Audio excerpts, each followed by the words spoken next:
कविता। वे ब्राह्मण थे, वे द्विज थे। कहते हैं वे विराट पुरुष के मुख से निसृत हुए। देवता उन्हें भूदेव कहते थे। प्रियदर्शी अशोक ने कहा वे ब्राह्मण थे। वे हर अपवित्र और पवित्र के बीच लकीर खींचना चाहते थे। वे हर पवित्र और अपवित्र के बीच लकीर खींचना चाहते थे। उन्होंने अराजकता को वर्ण के अनुशासन में कसा, अग्नि में अपनी संविधाएं सौंपी और नाद किया अहम ब्रह्मास्मि, अहम ब्रह्मास्मि। वे ब्राह्मण थे। यदि तर्क का सहारा लिया जाए तो वह भी इंसानों की तरह पैदा होते थे। उनके पास बड़ी बड़ी गाथाएं थीं, शाप देने की, संतान देने की, वरदान देने की, भिक्षा मांगने की और मोक्ष की।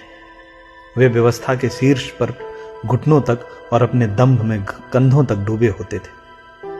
हाथ संकल्प का जल और मुट्ठियों में कुश लिए वे सम्राटों के भाग्य का निर्धारण करते थे।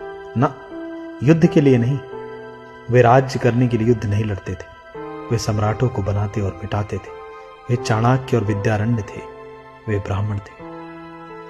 वे मध्य एशिया के पठारों से आए या कहीं इसी माटी में उपजे, यह बहस का विषय हो सकता था, उनके अस्तित्व का नहीं। वे विलुप्त सरस्वती के किनारों पर उगे। वे हिमालय की धवल गुफाओं से उतरे। वे हिमयुग की परतों को चीर कर आए या फिर इसी समाज के हिस्सों से आए। वे आए क्योंकि वे आ सकते थे। वे ब्राह्मण थे।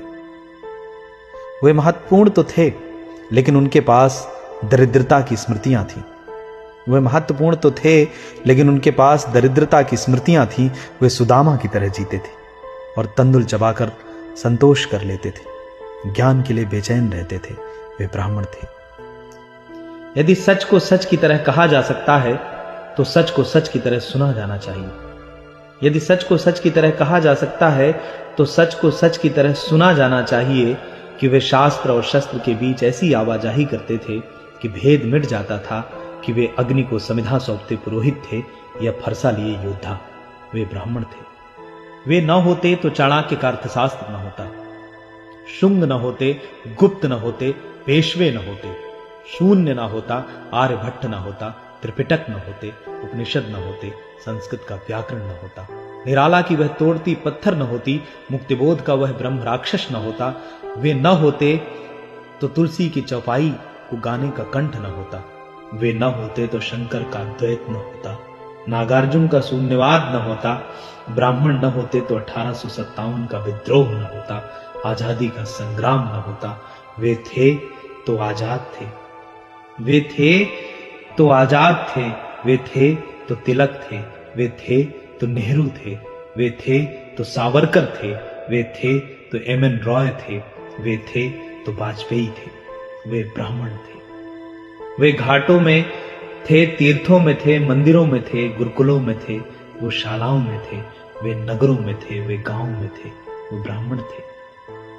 मगर उनके बच्चे अब शहर के फ्लैटों में हैं। मगर उनके बच्चे अब शहर के फ्लैटों में हैं। वे सोचते हैं कि काश वे सरहद पार कर जाएं, पश्चिम की किसी अनाम गली में सुकून से बस जाएं। वो सोचते हैं और सोचकर डरते हैं। आरक्षण की सूचियों को देखकर वे चुप हो जाते हैं। वे चुप होते हैं और चुप होकर डरते हैं। वे जितना कलयुग के आने से डरते हैं, उतना ही समाज के उच्छृंखल हो जाने से डरते हैं, अपने प्रभुसत्ता के जाने से डरते हैं। वे दलितों के उत्थान से नहीं डरते। वे दलितों के उत्थान से नहीं डरते। वे अपनी संतानों के पिछड़ने से डरते हैं। वे मंडल से डरते हैं। वे अपने ही थामे कमंडल से डरते हैं। वे अकड़ते हैं लेकिन अंदर से डरते हैं। कोट के अंदर दबा जनेऊ बाहर न दिख जाए। वे अपने ब्राह्मण पहचान से डरते हैं। वे शोषक नहीं थे। वे शोषक नहीं थे, लेकिन इतिहास की अदालतों में, व्यवस्था की बहसों में वे बलि का बकरा बनाए जाने से डरते हैं। सबके पापों का बोझ अपने बच्चों के माथे मढ़े जाने से डरते थे। वे ब्राह्मण हैं। वे ब्राह्मण थे। वे कथा कहते थे। वे ब्राह्मण थे। वे कथा कहते थे, कुंडली मिलाते थे, मगर उनके मंत्रोच्चार की आवाजें अब कम गूंजती हैं।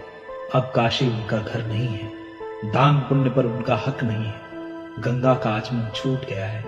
वे इस महापरिवर्तन को महसूस करते हैं और महसूस करने के बाद कहते हैं कि घोर कलयुग आ गया है। वे ब्राह्मण हैं। हर चुनाव से पहले देश की ज्यादातर राजनीति यह कहती है कि ब्राह्मणों के कारण ही ऊंच नीच है, भेदभाव है, वह निरंतर ऐसी चर्चाओं को सुनते हैं, मगर इनमें फंसने की बजाय वे आगे बढ़ना चाहते हैं। इन सब के चक्कर में वे पीछे न छूट जाएं, इस बात से डरते हैं। उनके बच्चे कोचिंग की कतारों में लगे रहते हैं, उनकी स्त्रियां उनके कंधों के बरक्स चला करती हैं। वे ब्राह्मण हैं, इसलिए डूबते हुए जहाज के नाविकों की तरह परंपराओं को भींचे रहते हैं। कुछ लोगों ने यह बहस चलाई थी कि उन्हें कोसा जाए तो किस सदी के लिए कोसा जाए। यह बहस भी थी कि उन्हें नकारा जाए तो किस आधार पर नकारा जाए। यह बहस अनवरत चलेगी। यह देवताओं को नकारने का विषय है। मगर जब यहां कुछ नहीं था तब वे थे। जब तलक यहां सब कुछ है तब तलक वे रहेंगे। जब सब कुछ मिट जाएगा फिर भी वे रहेंगे, क्योंकि वे ब्राह्मण हैं, वे ब्राह्मण हैं, वे ब्राह्मण।